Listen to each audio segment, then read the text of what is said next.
and outdoor. Welcome to MotoGP. To be a highly dramatic 18-lap Malaysian Grand Prix Moto2 started with... So that's a very decent middle sector for the Alpine. They only half a second. Oh! They have crashed! They've gone into each other! What a start for Will Davison. Di Pasquale has been swamped. Some of the biggest and most talented egos in sailing. The two-time defending champions make it 2 in a row. Digicel TV, home of Rugby League. Dial *515# to subscribe.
Hello, this is the Midday News. Thanks for joining us.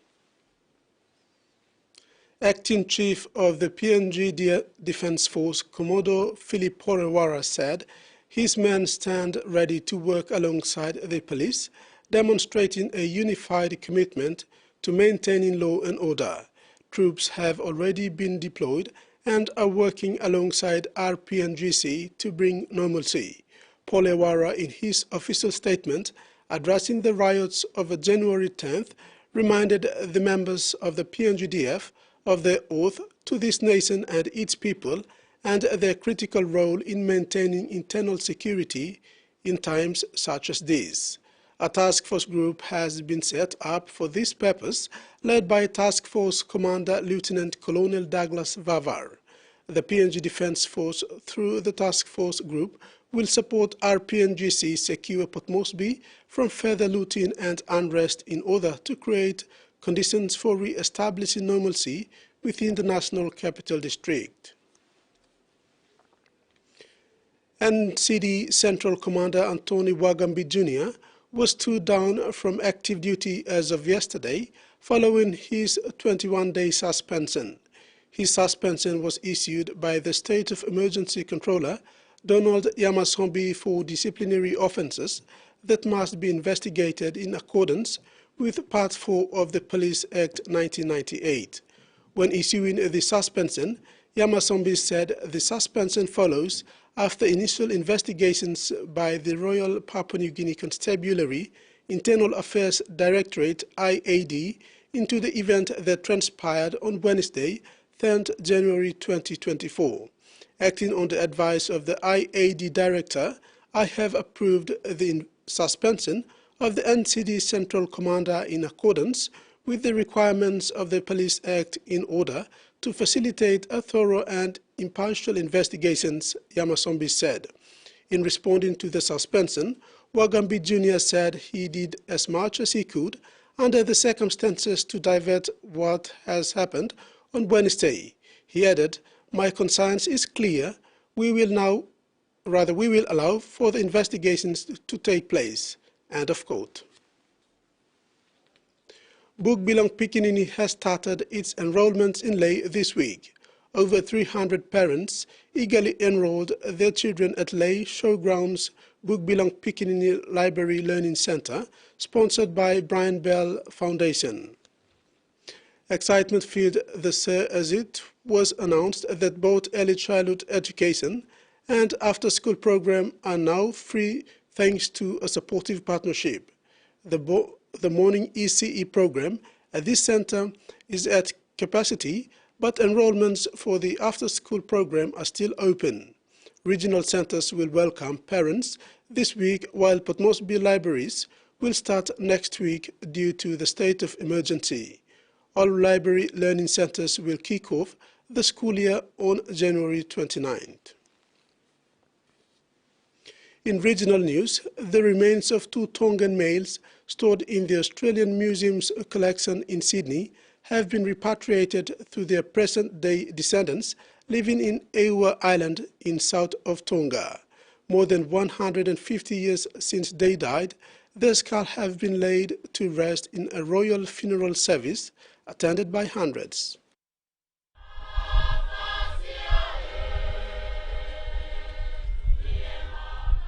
A royal homecoming for 2 Tongan males over 150 years after they died.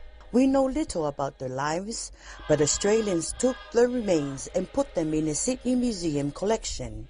Now the final chapter, repatriation to their present-day ancestors, where they have been laid to rest with dignity. Why it's important to me is that this is our national treasure. This is our inheritance. The 2 ancestors originated from the islands of Ata in the far south of the Kingdom of Tonga. Palu and Tupou Ata are the names posthumously bestowed to them by King Tupou VI. Bestowing names to the dead is not customary in Tonga, but this is a momentous occasion. It's a very, very sensitive, very happy occasion. At the same time, it allows us to look back. The King, along with Queen Nanaspa'u and Princess Latufuipeka, were present for the service and were visibly emotional.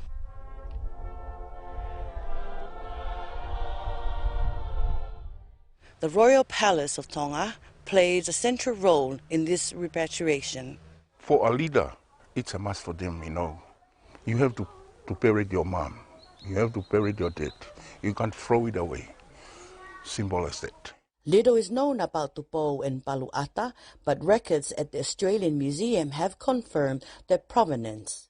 Ancestral remains were taken without permission and without consent and taken into museums for their collections. And so it's highly important that those ancestral remains are returned to their communities so that they can have their burial rights. The Australian Museum has been prioritising the repatriation of Aboriginal and Torres Strait Islanders remains in recent years, and now they're looking to replicate the efforts in the Pacific. Repatriation is a very big topic right now in Australia, and finding out how we can do this properly was part of the process, because it enables us to put some practices in place so that we can do that with the other ancestors we hold throughout the Pacific. Australia's Foreign Minister Penny Wong has arrived in Israel for diplomatic talks on the war in Gaza, after announcing Australia will commit $21.5 million in humanitarian support to Palestinians in Gaza and abroad. Foreign Minister Penny Wong's visit to Israel is the most senior Australian government visit of the Israel-Gaza war. Senator Wong met with families of Israel hostages and spoke with the country's President and Foreign Minister. The visit comes after Australia announced an additional $21.5 million in support for Gaza and its refugees. The Prime Minister will convene an urgent meeting with the states over a dramatic rise in the nation's road toll. Overnight in New South Wales, 5 people died in 3 separate clashes.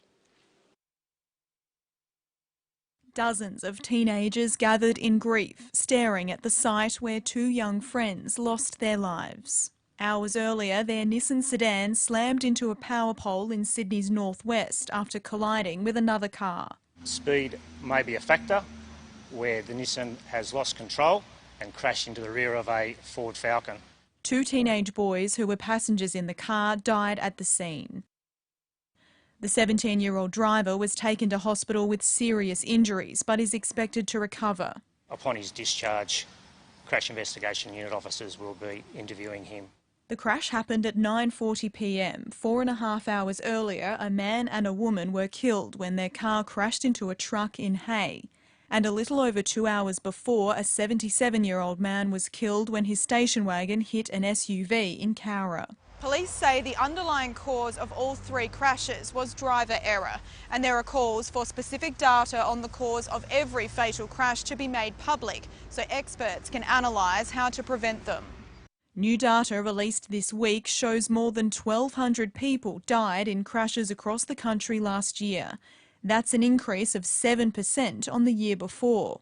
Doctors say an increase in hospitalisations is also having an impact on other types of surgery. Each hospital has a set number of intensive care unit beds, it has a set number of theatres, and therefore if there is more emergency work and more trauma to be done, then something has to give. The federal government says it's working on a national strategy. The road toll has been increasing, there is no doubt about that, and some states are doing a little better than others. Driver behaviour and personal responsibility are important factors as well. Getting that message across is absolutely critical. A message that could save lives. In sports, the draw has been finalised for the second edition of the OFC Women's Champions League to be played in Honiara, Solomon Islands from 10th to 23rd March 2024.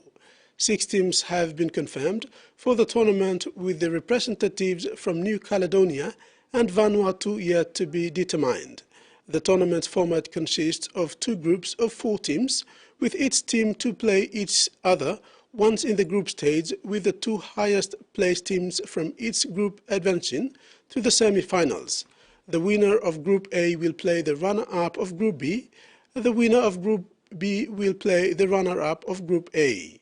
PNG's representative, Hekari United, is drawn in Pool A and will face Vanuatu representative side in the opener of the Champions League. The Oceania Athletics Championship in Suva, Fiji, in June this year headlines another eventful calendar for athletics PNG, both internationally and domestically. Other major international meets this year are the World Indoor Championships in Glasgow in March, the Olympic Games in Paris, August, and the World Under-20 Championship in Lima, Peru, also in August. APNGC is expected to be represented by 1 athlete at each of these meets, and further details will be released in the near future. According to the 2024 athletics calendar, more opportunities on offer for athletes to get into more competitions both on the international and domestic fronts. And that wraps up the Midday News Update. Join us for more at 6 p.m.